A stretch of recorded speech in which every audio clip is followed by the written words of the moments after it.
ಕಾಶ್ಮೀರದಲ್ಲಿ ಹಿಂದೂಗಳ ನರಮೇಧ ಆಗಿರೋದ್ರಿಂದ ಜಮ್ಮು ಕಾಶ್ಮೀರದ ರಜೌರಿಯಲ್ಲಿ ಹೈ ಅಲರ್ಟ್ ಆಗಿದ್ದಾರೆ. ರಜೌರಿಯಲ್ಲಿ ಭದ್ರತಾ ಪಡೆಯಿಂದ ಹೈ ಅಲರ್ಟ್ ಆಗಿದ್ದು ಮತ್ತಷ್ಟು ಭದ್ರತೆಯನ್ನ ಅಲ್ಲಿ ಹೆಚ್ಚಿಸಲಾಗಿದೆ.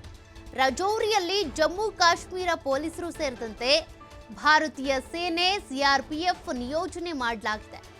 ರಜೌರಿಯಲ್ಲಿ ಭದ್ರತಾ ಪಡೆ ಮತ್ತಷ್ಟು ಅಲರ್ಟ್ ಆಗಿದ್ದು ಮತ್ತೆ ಯಾವುದೇ ಈ ರೀತಿಯ ಅಟ್ಯಾಕ್ಗಳಾಗಬಾರ್ದು, ಮತ್ತೆ ಈ ರೀತಿ ಎಲ್ಲೂ ಉಗ್ರರು ಬಂದು ಅಡಗಬಾರ್ದು ಅನ್ನುವಂಥ ಕಾರಣಕ್ಕೆ ಸಿಆರ್ಪಿಎಫ್, ಭಾರತೀಯ ಸೇನೆ, ಕಾಶ್ಮೀರ ಪೊಲೀಸರು ಎಲ್ಲರೂ ಕೂಡ ಅಲ್ಲಿ ನಿಯೋಜನೆಗೊಂಡಿದ್ದಾರೆ.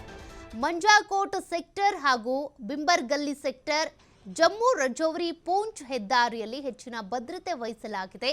ಎಲ್ಲ ವಾಹನಗಳನ್ನು ಚೆಕ್ ಮಾಡಿ ಬಿಡಲಾಗ್ತಾ ಇದೆ. ಜೊತೆಗೆ ಅಲ್ಲೇ ಸೈನಿಕರು ನಿಯೋಜನೆಗೊಂಡಿರೋದು ಆ ಎಲ್ಲ ದೃಶ್ಯಗಳನ್ನು ನೀವು ಗಮನಿಸ್ತಾ ಇದ್ದೀರ.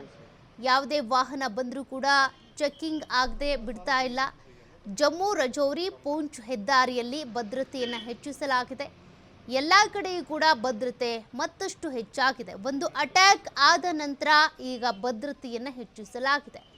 ಈ ರೀತಿ ಭದ್ರತೆ ಇದ್ದಿದ್ರೆ ಆ ಉಗ್ರರು ಒಳಗೆ ನುಗ್ಗೋದಕ್ಕೂ ಕೂಡ ಹೆದರ್ತಾ ಇದ್ರೇನೋ, ಈ ರೀತಿ ಹೊಂಚು ಹಾಕಿ ಅಟ್ಯಾಕ್ ಮಾಡ್ತಾ ಇರಲಿಲ್ವೇನೋ.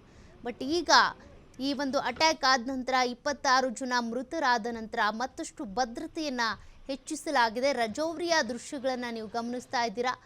ಜಮ್ಮು ಕಾಶ್ಮೀರ ಪೂಂಚ್ನ ಹೆದ್ದಾರಿಯಲ್ಲೂ ಕೂಡ ಸೇನೆ ನಿಯೋಜನೆಗೊಂಡಿದೆ. ಕಾಶ್ಮೀರದ ಪೊಲೀಸರು, ಸಿಆರ್ಪಿಎಫ್ ಸಿಬ್ಬಂದಿ ಎಲ್ಲರೂ ಕೂಡ ಅಲ್ಲಿ ನಿಯೋಜನೆಗೊಂಡಿರೋದು. ಮಂಜಾಕೋಟ್ ಸೆಕ್ಟರ್, ಬಿಂಬರ್ಗಲ್ಲಿ ಸೆಕ್ಟರ್ ಸೇರಿದಂತೆ ವಿವಿಧ ಪ್ರದೇಶಗಳಲ್ಲಿ ಸೆನ್ಸಿಟಿವ್ ಝೋನ್ಗಳೇನಿದ್ದಾವೆ ಅಲ್ಲೆಲ್ಲ ಕೂಡ ಮತ್ತಷ್ಟು ಭದ್ರತೆಯನ್ನು ಹೆಚ್ಚಿಸಲಾಗಿದೆ. ಯಾವಾಗ ಎಲ್ಲಿ ಬೇಕಿದ್ರೂ ಅಟ್ಯಾಕ್ ಆಗ್ಬೋದು, ಎಲ್ಲಿ ಬೇಕಿದ್ರೂ ಅವರು ಅಡುಕೊಂಡು ಕೂರಬಹುದು. ಈ ರೀತಿ ಬಂಡತನವನ್ನು ತೋರಿಸ್ಕೊಂಡು ಮತ್ತೆ ಅಟ್ಯಾಕ್ ಮಾಡಬಹುದು ಅನ್ನುವಂಥ ಕಾರಣಕ್ಕೆ